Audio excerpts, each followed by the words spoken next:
안녕하십니까, 안영찬입니다. 이번 영상은 테마 특강, 드디어 이제 민사특별법으로 왔습니다. 이번에 민사특별법이 개정된 부분이 있죠. 그래서 개정된 부분에 대해서는 시험 문제가 반드시 나올 거니까 개정된 부분 확실하게 내 것으로 만드셔야 될 것 같아요. 자, 함께 교재를 보시죠. 자, 주택임대차인데요. 일단 이 사례가 가장 전형적인 주택임대차보호법의 사례고요. 이 사례를 가지고 조금씩 변형을 해가지고 시험 문제가 많이 나왔어요. 근데 올해는 어디서 나오냐? 이 사례와 관련된 문제하고 그 다음에 개정된 부분에서 해서 두 문제가 나올 것 같습니다. 사례입니다. 갑은 을을 채권자라는 소액의 저당권 설정된 무효 아파트를 3년 기한으로 임차하여 거주하고 있는 중에 누가 다시 병으로부터 금전을 대출받고 저당권을 설정하여 주었다. 갑은 이사하면서 즉시 주민등록 전입신고를 하였으나 확정일자는 병의 저당권 설정 등기를 받았죠. 자, 먼저 생각을 해보면 가장 1순위는 을 앞에 저당권이고요. 그 다음에 갑의 주택임차권이 두 번째입니다. 그 다음에 이제 병이 이제 세 번째인데 문제는 1번, 사례는 좀 1번입니다. 아파트가 경매된 경우에 갑의 주택임차권은 소멸되는가? 소멸된다. 왜냐하면 용의권의 소멸 여부는 누구하고 비교하는 거죠? 최우선순위 저당권과 비교하는 거잖아요. 따라서 갑이 을의 저당권보다 늦게 대항요건을 갖췄기 때문에 갑의 주택임차권은 소멸하죠. 다시 말하면 모든 저당권은 무조건 소멸된다는 원칙에 따라서 을의 저당권 소멸하고 병의 저당권 소멸하고요. 또 최우선순위 저당권은 늦은 갑의 주택임차권도 소멸하게 되는 거죠. 2번 경매대금에서 배당 순위는 어떻게 되느냐. 자, 확정일자라게 되면 우선변제권이 인정이 됩니다. 그죠? 그러면 확정일자라면 우선변제권이 인정된다는 말은 확정일자일을 기준으로 해서 배당 순위가 결정된다니까 되는 것이니까 을이 1순위로 배당받고요. 병이 2순위로서 배당받고 갑은 3순위로서 배당을 받게 되는 거죠. 다시 말하면 주택임대차보호법상 대항요건을 갖추면 그 대항요건을 취득한 시점을 기준으로 해서 최우선순위 저당권과 비교해가지고 그 주택임차권의 소멸 여부가 결정되고요. 대항요건을 갖춘 주택임차이지 확정일자까지 했다면 확정일자를 기준으로 해서 배당 순위가 결정되는 거죠. 이게 주택임대차보호법의 핵심입니다. 자, 갱신요구권이죠. 갱신요구권이 작년에 개정됐지만 작년에 시험 문제가 안 나왔기 때문에 반드시 나올 거예요. 자, 주택임차인에게도 계약갱신요구권이 인정됩니다. 행사기간은 만료전 6월부터 2월이에요. 1월이 아니라 매들이요? 2월. 효과인데 1회에 하나여 할 수 있고 존속기간은 2년이 됩니다. 따라서 실질적으로 4년이 보장되는 꼴이 됐고요. 자, 이렇게 계약갱신 요구권 행사로 갱신된 경우에도 임차인은 언제든지 자유롭게 해지 통지할 수 있고요. 임차인이 해지 통지를 하게 되면 3월이 경과하게 되면 임대차가 종료된다는 거 주의하시기 바라고, 그 다음에 갱신요구권 행사로서 주택임차권이 갱신되면 임대차와 동일한 조건 다시 갱신된 것으로 보는데 차임과 보증금에 대해선 증감 청구가 가능하다는 거 주의하시게 되겠죠. 자, 이런 임차인의 계약갱신 요구에 대해서 임대인은 원칙적으로 거부할 수가 없습니다. 다만 예외적으로 임대인이 거부할 수 있는 경우가 있어요. 첫째, 2기의 차임액을 연체한 바가 있을 때요. 자, 상가 건물 임대차는 2기가 아니라 3기고 주택임대차는 2기입니다. 거짓 부정한 방법으로 임차한 경우, 합의하여 상당한 보상을 제공했죠. 상당한 보상을 어떻게 해요? 합의로 제공하고요. 동의 없이 전대한 경우 고의나 중대한 과실로 파손했어요. 어떻게 파손했죠? 중대한 과실로 파손했죠. 또 전부 또는 일부가 멸실됐는데 목적을 달성할 수 없는 경우, 그 다음에 7번째, 재건축 또는 철거하기 위해서 점유를 회복할 필요가 있는 경우인데 여기서 조심할 것은 전부 또는 대부분이고요.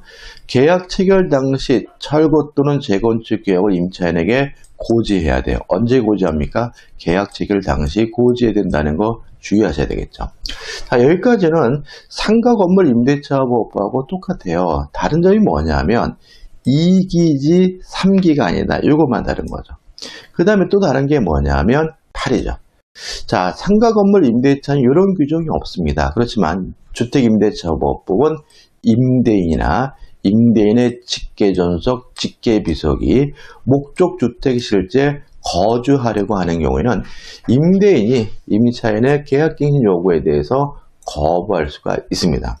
자, 근데 문제는 만약 이런 사유로 인해서 계약갱신을 거절했는데도 불구하고 2년 되기 전에 제3자가 목적주택을 임대했다면 임대인은 갱신 거절로 인하여 임차인에게 입은 손해를 배상해야 됩니다. 다시 말하면 지가 직접 사겠다고 해가지고 계약갱신 요구를 거부했는데 나중에 보니까 지가 안 살아요. 제3자가 살아요. 그러면 임차인은 임대인에게 손해배상을 청구할 수가 있고요. 손해배상은 어떻게 결정되느냐? 요 셋 중에 큰 금액입니다.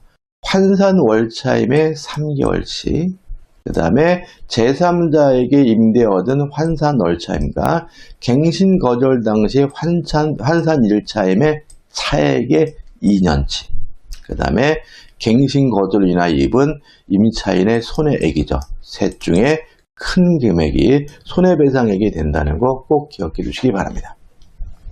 대표 문제입니다. 1번 주택임차권의 대항력에 관한 다음 설명 중 옳지 않은 것은이죠. 1번 임차인이 주택의 인도를 받고 전입신고 확정일자를 받았어요.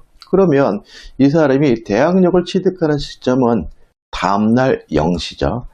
받은 이길에 저당권이 설정됐어요. 그러면 저당권보다 대항력을 취득한 시점이 더 빠른 겁니다. 따라서 저당권이 실행돼 임차권자 된 경우 임차권자는 경락인에게 대항할 수 있다. 맞는 질문이 되겠죠. 2번 임차인의 임대차 보증금 반환 채권이 제3자에 의하여 가압류된 상태에서 임차주택이 양도되면 이미 가압류 상태에서 양도가 이루어졌으므로 주택의 양수인에게 채권 가압류 제3채무자의 지위가 승계되지 않는다. 2번 질문은 X죠. 옳지 않은 겁니다. 여긴 설명에 나와 있죠. 가압류가 된 상태에서 양도가 이루어졌다면 이 가압류권자는 양수인에게 뭐 할 수 있습니까? 대항할 수 있을 거고요. 따라서 주택의 양수인은 제3채무 지위가 승계되기 때문에 2번이 X고 2번이 답이 되는 거죠. 3번입니다. 매도인으로부터 매매계약의 해제를 해제 조건부로 임대 권한을 부여받은 매수인이에요. 자, 우리가 해제가 됐을 때 대항력이 있는 주택 임차인이 제3자로서 보호받느냐 안 받느냐 문제는 그 매수인이 등기를 했느냐 안 했느냐거든요. 만약에 등기한 매수인과 임대차 계약을 했다면 해제로서부터 제3자로서 보호받지만 등기하지 않은 매수인과 임대차 계약을 한 경우에 주택 임차인은 제3자로서 보호받지 못하는 거죠. 그래서 문제 지문에서 소유권 이전 등기를 격려한 상태임. 그러면 해제로부터 주택 임차인은 제3자로서 보호받을 수가 있으니까 주택을 임대한 후 위에 매매 계약이 해제된 경우 임차인이 그 주택에 입주하고 주민등록을 마친 경우에는 매도인의 명도 청구에 대항할 수 있다. 맞는 질문이 되는 거죠. 4번 대항요건을 갖춘 임차권보다 후순위 저당권 실행으로 목적 부동산이 경락되어 그 임차권보다 선순위 저당권이 소멸했대요. 그러면 이 선순위 저당권보다 늦었기 때문에 이 주택 임차권은 뭐 돼야 돼요? 소멸이 돼야 되겠죠. 따라서 임차인이 경락일에 대하여 그 임차권 효력을 주장할 수 없다. 맞는 질문이죠. 5번 주택의 양수 임차인이 대항력권을 구비한 다음 임대인이 주택의 소유권을 양도한 경우 양수인이 임대인의 지위를 승계함이 원칙이다. 맞고요. 따라서 원칙적으로 주택 임차인은 이 양수인에게만 보증금 반환을 청구할 수 있다는 거 주의하시기 바랍니다. 이 문제 답은 2번이 됩니다. 2번입니다. 주택 임차인의 계약갱신 요구권에 관한 다음 내용 중 옳은 것이죠. 1번. 임대인은 임차인이 임대차 만료 전 6월부터 1월 사이에 계약갱신 요구할 경우 정당한 사유 없이겠죠. 이렇게 자꾸 빠지죠. 사유 없이 거절하지 못한다. X입니다. 왜냐하면 만료 전 6월부터 2월. 이것도 12월 달에 개정된 거니까 꼭 기억해 두셔야 돼요. 2번입니다. 임차인의 계약갱신 요건은 2회에 하나여 행사할 수 있다. X입니다. 1회죠. 1회에 하나여 행사할 수 있고, 이 경우 갱신되는 임대차의 존속기간은 2년으로 본다. 뒷부분은 맞죠. 앞에 틀렸네요. 3번. 갱신되는 임대차는 전 임대차와 동일한 조건 다시 계약된 것으로 본다. 맞죠? 다만 차임과 보증금은 증감할 수 없다가 아니라 있다기 때문에 X가 되는 거죠. 4번. 임대차가 갱신된 경우 임차인은 언제든지 해지 통지할 수 있고, 임대지 그 통지를 받은 날로부터 3월이 지나면 해지 효력이 발생한다. 맞는 질문이고요. 옳은 것은 뭐죠? 4번이 되는 거죠. 5번. 임차인이 계약갱신 요구에 대해 임대인이 목적주택에 실제 거주하려는 경우에도 임대인은 거부할 수 없다가 아니라 있다죠. X얘기죠. 그래서 이 문제는 옳은 것을 찾는 거니까 답은 몇 번입니까? 4번이 되는 거죠. 자, 이제 상가 건물 임대차입니다.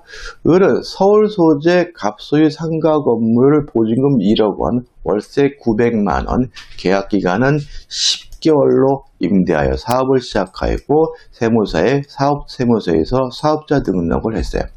자, 환산보증 계산하게 되면 900만 원 곱하기 100이니까 벌써 9억이죠. 그러면 보증금까지 더하게 되면 환산보증금 얼마입니까? 10억입니다.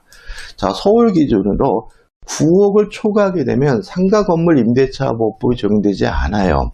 따라서 이 임대차는 민법이 적용돼야 되는 것이 원칙인데, 다만 몇 가지는 인정해줘요.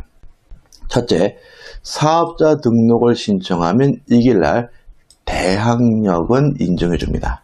그렇지만 확정 일자까지 했더라도 우선 변제권이 인정되지 않습니다. 또 계약갱신 요건은 인정해줘요. 그래서 을은 이거죠. 을은 이가 두 개. 계약기간 만료 전 6월부터 1월 사이에 임대인 갑에게 계약갱신을 요구할 수는 있습니다. 다만 주의하실 것은 1년 이내는 최단 기간은 보장되지를 않아요. 따라서 임대차 기간이 10개월이면 10월입니다. 1년이 보장되지 않으니까요. 따라서 위 임대차의 존속기간은 1년이 아니라 10월이에요. 다시 말하면 계약갱신 요구권을 인정할 뿐이고 최단 기간을 보장하지 않습니다. 3번. 임대인이 갑이 만료 전 6월부터 1월 사이에 임차인의 을에게 갱신 거절의 통지 또는 조건의 변경을 통지하지 아니한 경우에는 그 기간이 만료된 때 법정갱신이 되는가? 되지 않아요.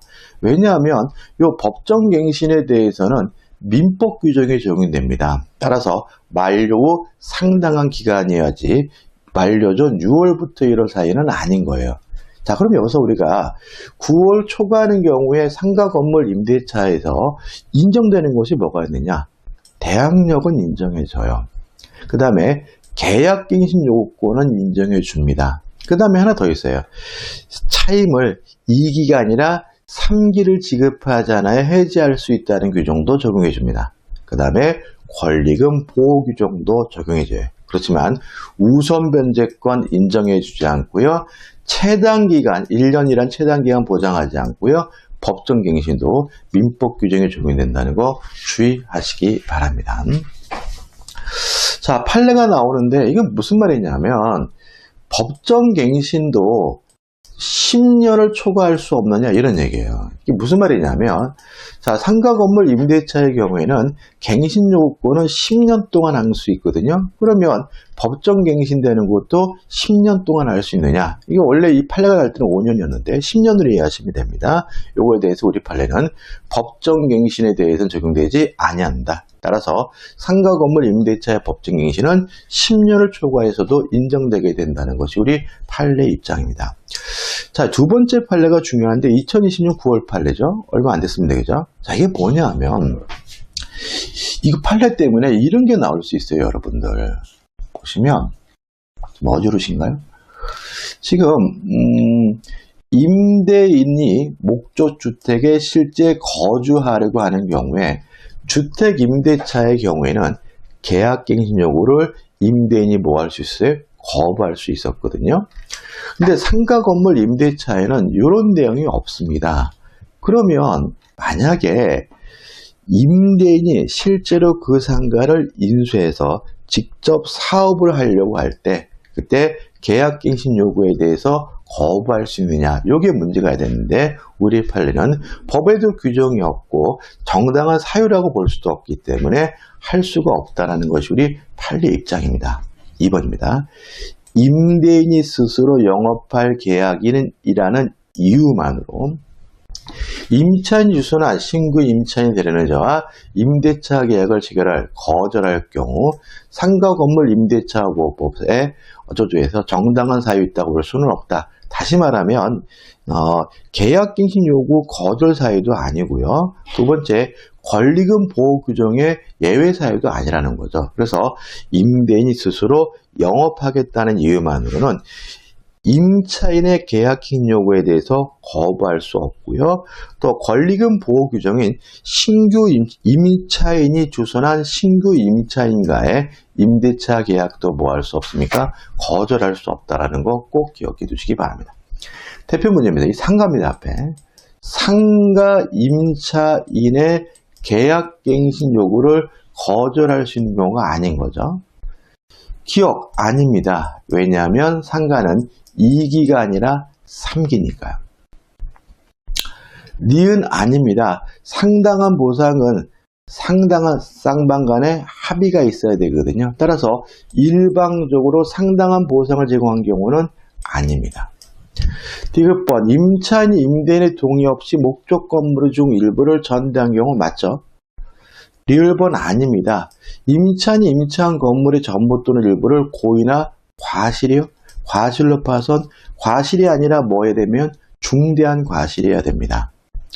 미음번, 임대인이 스스로 영업할 계약이 있는 경우 아닙니다. 왜냐하면 주택임대차와 차이점인 거죠. 따라서 기역, 니은, 리을, 미음에서 3번이 답이고요. 이 정도는 기억해 두셔야 됩니다. 자, 가등기 담보죠. 사례 1입니다. 갑은 시가 3억 원인 A 토지가 하나요. 을에게 빌린 1억 원의 채무 담보 목적으로 가등기를 격려해 주었고 채무를 변제하지 못하면 A 토지로 대물 변제하기로 약정하였다. 그런데 그 갑은 A 토지를 병에게 매도하여 소유권 이전 등기를 격려해 주었다. 갑이 변제기에 채무를 변제하지 못하자 을은 갑에게만 청산금 내역을 통지한 후 청산기간이 경과된 후 청산금이 지급하였다죠. 자, 일단 여기 좀 생각해 볼 것은 뭐냐면 돈을 빌렸고 가등기를 설정했으니까 가등기 담보죠. 그러면 가등기 담보가 설정된 후에 병에게 매도가 됐으니까 이 병은 제3취득자입니다. 자, 실행통지는 누구한테 해야 되냐면 채무자뿐만 아니라 물상보증인 제3취득자에게도 통지해 줘야 돼요. 따라서 병에게도 실행통지해 줘야 되는데 갑에게만 실행통지했다면 실행통지했다는 이유로 병에게는 뭐 할 수 없습니까? 대항할 수 없는 거죠. 따라서 청산기간이 경과됐고 청산금이 지급됐더라도 제3취득자인 병에게는 대항할 수 없다는 거 좀 주의하시기 바랍니다. 자, 1번. 본 사례는 가담법에 적용되는가? 적용된다. 왜냐하면 빌렸다 소비대차 계약으로부터 발생한 채권이고요. 또 목적물의 시가는 3억이고 빌린 돈은 1억 원이니까 채권에게 목적물의 가액을 넘었죠. 그 다음에 2번부터는 요거는 빼자 말이죠. 이건 제가 설명드렸잖아요. 그죠? 요거는 빼고 요 앞만 가지고 생각하자고요. 을이 소유권을 취득하는 시기는 본등기래야 소유권을 취득하는 거죠. 3번 을은 목적 토지를 경매할 수 있는가? 있다. 가등기 담보도 기본적으로 저당권이기 때문에 경매할 수가 있는 거죠. 대표 문제입니다. 갑입니다. 갑이 빠지니까 여러분들한테 송구스럽습니다. 반복되니까. 갑은 을로부터 자금을 빌리면서 자신의 부동산 X의 근저당권을 설정하였다. 다시 갑은 병으로부터 자금을 빌리면서 만일 이행기까지 원리금을 갚지 못하면 자신의 부동산 X를 이전시켜주기로 약정하였다. 이에 기하여 소유권 이전 청구권에 관한 가등기죠. 그럼 이건 뭐예요? 가등기 담보죠. 병에게 하여 주었다. 그 갑은 다시 정으로부터 자금을 빌리면서 위 부동산 X의 근저당권을 설정했죠. 자, 그러면 보세요. 맨 앞에 근저당권이 을 앞으로 되어 있고, 그 다음 두 번째로 병 앞으로 가등기 담보가 되어 있고요. 세 번째로 뭐죠? 근저당권이 설정되어 있는 거죠. 이 사례는 대단히 중요합니다, 여러분들. 1번. 병이 가등기 담보권에 의한 소정의 실행 절차를 거쳐 부동산 X의 소유권을 취득하면 을의 근저당권을 소멸하지 않으며 그 부담인 채로 부동산 X의 소유권이 병에게 이전한다. 맞는 질문입니다. 만약에 가등기 담보권자가 권리 취득에 의한 실행을 하게 되면 가등기 담보보다 선순위 권리는 소멸하지 않고요. 가등기 담보보다 후순위 권리는 무조건 소멸합니다. 2번, 을도 이행기 후에는 자신의 근저당권에 기하여 경매를 청구할 수 있고, 이 경우에 병은 이 경매 절차에 참가하여 을이 우선 변제를 받고 난 잔여금으로 배당받는다. 맞죠? 자, 만약에 경매가 이루어지게 되면 요 병의 가등기 담보는 뭐로 취급받는 거죠? 저당권으로 취급받는 거예요. 따라서 경매가 이루어지게 되면 모든 저당권은 무조건 소멸된다는 원칙에 따라서 병의 가등기 담보도 소멸하고요. 2순위로서 배당받게 되는 거죠. 3번. 정은 청산기간 내에 자기 채권의 이행기 동일의 전이다라도 부동산 X의 경매를 청구할 수 없다. X. 자, 만약에 요 정은 누굽니까? 후순위 저당권자잖아요. 후순위 저당권자는 청산기간 내라면 자신의 채권이 이행기가 도래하기 전이라도 X부동산에 대한 경매를 청구하는 것이 가능하니까 답은 3번이 되래요. 4번, 부동산 X에 대하여 병이 청산금을 지급하기 전에 을의 경매 신청이 행해지고 그에 기하여 경매 개시 결정이 난 때에는 병은 그 가등기 기한 본등기를 청구할 수 없다. 맞습니다. 왜냐하면 경매가 개시가 되면 청산 절차는 종료가 됩니다. 5번, 병은 이행기가 도래한 후 변제받지 못하면 부동산 X에 대해 경매를 청구할 수 있다. 물론 맞겠죠. 왜요? 가등기 담보도 기본적으로 저당권과 똑같이 경매할 수가 있는 거죠. 답은 뭐죠? 3번이다. 그러니까 이게 간단하지만 중요한 문제니 확실하게 이해해 두시기 바랍니다. 자, 이제 집합건물법인데 집합건물법은 개정됐죠. 그러니까 이 집합건물법은 개정된 부분에서 나올 거예요. 어차피. 자, 일단 개념입니다. 전유 부분과 공용 부분에 대한 개념이니까 이건 뭐 설명드리지 않을 거예요. 자, 문제가 되는 것은 이거 보죠. 4번. 공용 부분을 변경하려고 할 때 개정됐습니다. 원칙적으로 3분의 2 이상의 찬성이 필요해요. 다만 계량행위로서 과다한 비용이 들지 않는다면 통상의 집회결의로 결정할 수가 있고요. 다만 이러한 공용 부분의 변경으로 구분 소유권 및 대지 사용권을 범인한 내용의 변동을 일으키는 경우에는 5분의 4 이상의 찬성이 필요한 거죠. 이 부분은 시험에 거의 무조건 나온다고 봐야죠. 그 다음에 수선 적립금에 관한 규정이 새로 신설됐습니다. 관리단은 집회 결의에 따라서 수선 계획을 수립할 수가 있다. 관리단 집회 결의에 따라 수선 적립금을 징수 적립합니다. 자, 수선 적립금을 징수 적립하는 주체가 누구죠? 관리단이고요. 3. 수선 적립금은 구분 소유자로부터 징수하며 관리단에 기속하는 거죠. 누구한테요? 입주자에게 징수하는 것이 아니라 구분 소유자로부터 징수하게 된다는 거 꼭 기억해 두시기 바랍니다.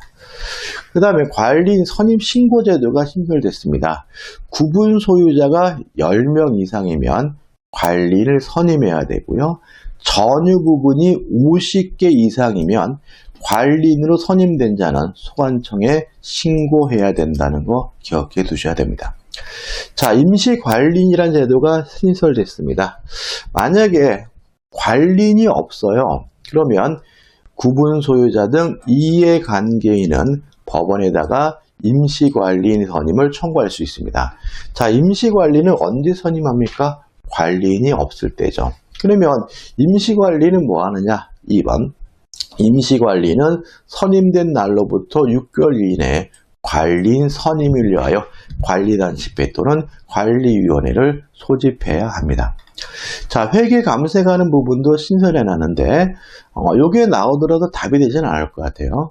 전유 부분이 150개 이상인 건물의 관리는 감사인의 회계감사를 매년 1회 이상 받아야 됩니다. 전유 부분이 몇 개 이상이에요? 150개 이상이고, 다만 관리단 집회에서 3분의 2 이상의 찬성으로 회계감사를 받지 아니하기로 결의한 연도에는 받을 필요가 없는 거죠. 따라서 회계감사를 받지 않기 위한 의결정소수는 몇 분의 몇이 됩니까? 3분의 2가 된다는 거 꼭 기억해 두시기 바랍니다. 자, 이 중요 판례인데 이게 2020년 10월 판례예요. 자, 이건 어떤 문제냐면 이런 거예요.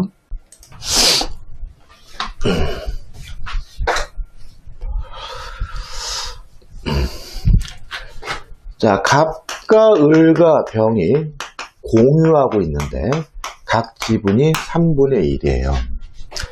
근데 갑이 혼자 이 부동산을 혼자 점유하고 사용수익하고 있어요. 다시 말하면 소수 지분권자인 갑이 단독으로 목적물을 사용수익하고 있을 때 다른 소수 지분권자가 갑에게 인도를 청구할 수 있느냐, 이 문제에 대해서 작년에 대법원이 판례를 변경해가지고 인도를 청구할 수는 없다.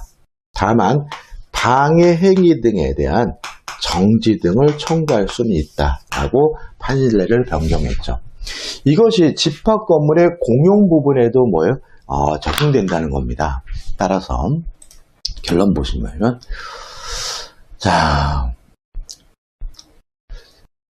집합 건물의 구분 소유자가 집합건법의 관련 규정에 따라 관리한 집회나 결의나 다른 구분 소유 종류 없이 공용 부분의 전부 또는 일부를 독점적으로 점유 사용하고 있는 경우 다른 구분 소유자는 공용 부분의 보존행위로서 그 인도를 청구할 수는 없다죠. 이해되시나요? 그죠?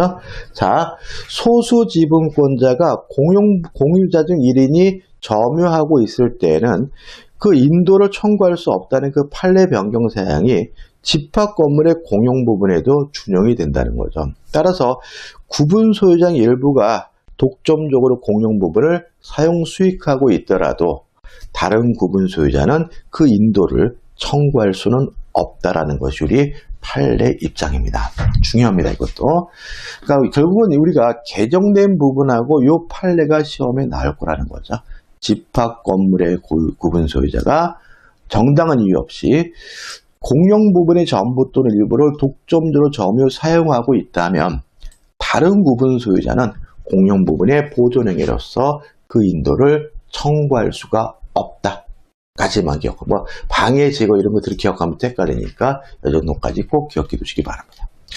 대표 문제입니다. 집합 건물의 소유 및 관리가 하는 범위의 내용이 아닌 거죠. 개정된 사항입니다. 1번이죠. 공용 부분의 경계에 관한 사항은 관리단 집회에서 몇 분의 몇입니까? 이제는 4분의 3이 아니라 3분의 2죠. 1번 X고. 2번 다만 계량행위로서 지나치게 많은 비용이 드는 것이 아니라면 통상 집회 결의로 결정할 수가 있고요. 이러한 변경을 통해서 구분 소유권 및 대지 사용권의 범위 내 내용의 변동을 일으키게 되면 5분의 4 이상의 찬성으로 결의해야 되고요. 그 다음에 수선적립금 관리단이 징수하고 적립할 수 있는데 누구한테 수선적립금을 징수합니까? 구분 소유자로부터 징수한다는 거 주의하시기 바랍니다. 물론 이게 제가 만든 문제지만 개정된 부분에서 이 정도 수준의 문제가 출제될 것 같아요. 자, 명의신탁 드디어 마지막이네요. 갑은 갑입니다. 새로운 공직자 재산 등록 제도가 시행됨에 따라 그 소유 부동산을 당분간 사촌동생인 을의 이름으로 등기해두기로 을과 약정한 뒤 을 명의로 소유권 이전 등기를 마쳤다. 다음 중 타당하지 않은 거죠. 양자가 명의신탁이죠. 1번 갑은 을에게 명의신탁 약정을 해지하고 소유권 이전 등기를 청구할 수 없다. 맞아요. 자, 왜 그러냐면 해지라는 것은 유효한 계속적 계약을 장래향하여 그 효과를 소멸시키는 걸 우리가 해지라고 합니다. 갑과 을 간의 명의신탁 약정이 이미 무효이기 때문에 해지할 수 없고요. 해지를 이유로 이전 등기를 청구할 수는 없는 거죠. 다만 약정도 무효고 등기도 무효니까 2번 갑은 을에게 소유권에 기하여 을명의 등기 말소를 청구할 수 있다도 맞는 지문이 되고요. 두 가지를 비교해서 기억해 두셔야 됩니다. 3번 을이 돈이 쪼들려 매수를 물색한 끝에 제3자 병에게 상당한 가격을 매각하고 등기까지 넘겨주었다. 갑은 병에게 등기 말소를 청구하지 못한다. 맞습니다. 왜냐하면 명의수탁자가 자기 앞에 등기된 곳을 기하로 처분하게 되면 제3자 병은 선악불문하고 소유권을 취득하거든요. 따라서 4번 위 3의 경우 병이 을과 매매계약 체결 당시 위 부동산의 실소유자가 갑이라는 사실을 알았더라도 소유권을 취득하니까 갑은 병에 대항하여 명의신탁의 무효를 주장할 수 있다는 지문은 X가 되고요. 답은 4번이 되는 거죠.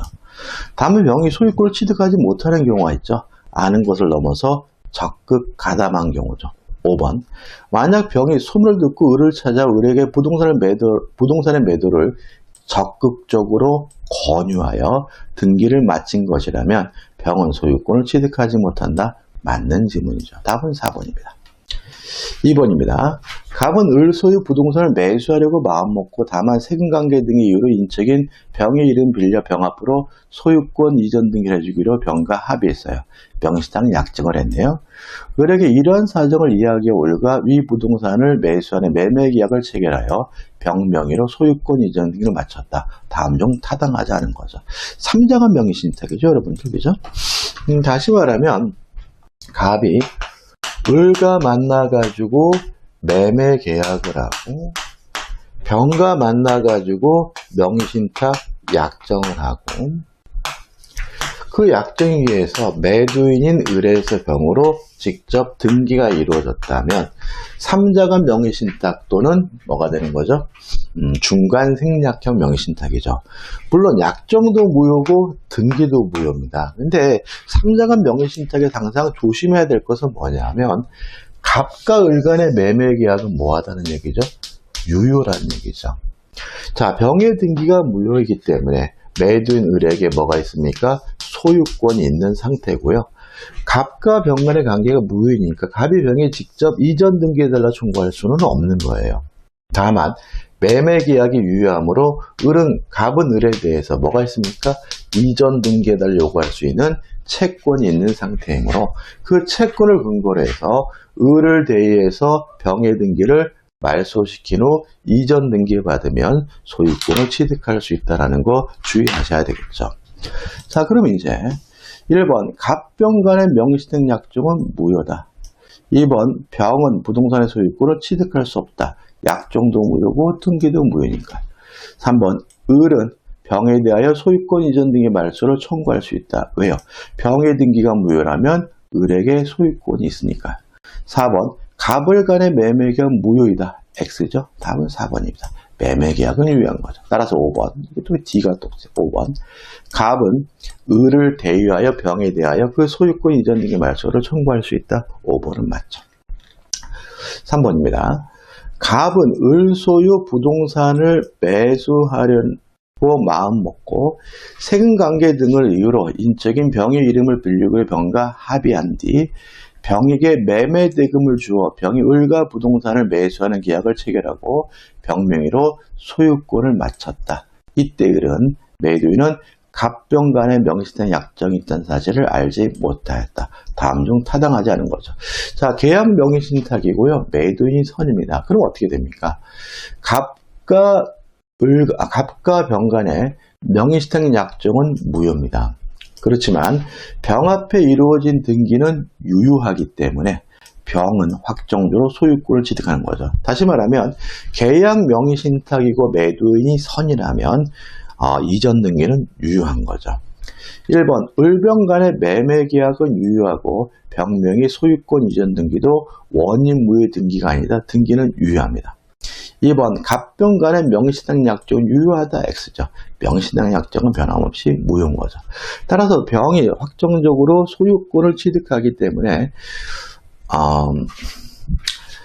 3번 갑이 병에 대하여 부당이득 반환 청구권, 소유권 이전 등을 청구할 수 있는가에 대해 견해가 대립이 있는데 대립된다는 무조건 맞는 거죠. 다만 우리 판례는 이전 등기를 청구할 수 없다는 것이 판례 입장이고요. 다만 갑이 병에게 지급한 매매 대금은 부당이득 반환으로 청구할 수 있다는 거죠. 다시 말하면 우리 판례 입장에 따른다면 병이 확정적으로 소유권을 취득하니까 갑이 병에게 소유권 자체를 부당이득으로 반환을 청구할 수는 없다는 거죠. 다만 위임하면서 지급한 그 매매 대금에 대해서는 부당이득으로 반환을 청구할 수 있다는 거 주의하시기 바랍니다. 5번입니다. 만일 병이 이러한 사정을 잘 알고 있는 정에게 위 부동산을 매각하였다면 특별한 사정이 없는 한 정은 유효하게 소유권을 취득합니다. 왜냐하면 병의 등기는 유효하고 병이 소유자이니까요. 자, 이제 마지막에 유효한 명의죠. 그래서 명의신탁은 이 4가지 유형만 정리하시면 돼요. 갑, 종중의 소유인 임야가 종중은 을에게 명의신탁되어 을 소유 명의로 등기되어 있다. 다음 중 타당하지 않은 것은 단 조세 포탈, 강제 집행 면탈, 법령상의 제한 회피를 목적으로 하지 않는다. 그러면 갑과 을 간의 명의신탁 약정은 유효한 거예요. 1번 현재 부동산 실권리자 명의 등기가 하나 법률에 시행되고 있더라도 갑을 간의 명의신탁 관계는 유효하다. 맞는 질문이죠. 2번 수탁자 을이 갑의 동의 없이 임야를 제3자 병에게 매각하여 이전 등기를 해주었다면 제3자 병은 임야의 소유권을 취득합니다. 자, 유효한 명의신탁은 대내적으로는 명의신탁자인 갑의 소유고 대외적으로는 을의 소유니까 을이 자기 앞에 등기된 곳을 기하러 팔아먹으면 제3자는 선악 불문하고 소유권을 취득하는 거죠. 3번 을이 위 임야를 10년 이상 점유하고 있더라도 시효 취득할 수 없다. 맞아요. 왜냐하면 명의신탁자의 점유는 타주 점유이기 때문에 4번입니다. 갑이 제3자 점유의 위 임야를 양도한 경우 양수인 정은 을에게 대하여 직접 소유권 이전 등기를 청구할 수 있다. X입니다. 자, 이거 좀 분석해 봐야 되네. 왜냐하면 최근 판례가 있거든요. 자, 중간 생략 등기를 설명드렸죠. 갑이 을과 명의신탁 약정을 하고 갑이 을에게 이전 등기를 해줬는데 유효한 명의신탁입니다. 근데 갑이 정과 만나가지고 매매 계약을 했어요. 그러면 대외적 소유자는 을이기 때문에 정은 갑을 대의해서 을에게 을에서 갑으로 이전 등기시킨 후 이전받아야 소유권을 취득하는 것이 원칙이니까 정이 을에게 직접 소유권 이전 등기를 청구할 수 있느냐? 없다죠. 근데 요즘 생각해 볼 것은 을에서 병으로 만약 직접 등기가 이루어졌다면 이것도 일종의 뭐가 되는 거죠? 중간 생략 등기이기 때문에 우리 최근 판례에 따른다면 갑, 을, 정, 전원의 합의가 있다면 이때 정은 을에게 직접 이전 등기해달라고 청구할 수도 있다는 것까지 함께 기억해 두시기 바라고요. 정이 을에게 직접 이전 등기해달라 청구하려면 전원의 합의가 필요하다는 거 잊지 마시기 바랍니다. 5번 제3자 무가 위 임야를 불법 점유하는 경우 갑은 직접 제3자 무에 대하여 임야 반환을 청구할 수 없다. 맞습니다. 대외적으로 소유자는 누구죠? 을이기 때문에 갑은 을을 대의해서 무에게 반환을 청구할 수 있을 뿐인 거죠. 이거 안 보여드렸네요. 5번입니다. 제3자 무가 위 임야를 불법 점유하는 경우 갑은 직접 제3자 무에 대하여 임야의 반환을 청구할 수 없다. 맞는 질문이죠. 왜냐하면 대외적 소유자는 갑이 아니라 을이기 때문에요. 자, 이렇게 해가지고 이제 모든 강의가 다 끝났죠. 제가 후반부에 그 계약법 그 뒷부분하고 이 강의까지 해가지고 제가 지금 이빨이 치아가 굉장히 아픕니다. 아파가지고 좀 강의가 좀 발음이 좀 정확하지 않았다는 거 좀 양해의 말씀을 드리고요. 자, 그동안 제 강의 듣느라고 수고 많으셨고요. 여러분들 제 수업 듣는 분들 한 분도 빠짐없이 모두 합격하기를 기원합니다. 여러분들 수고 많으셨습니다.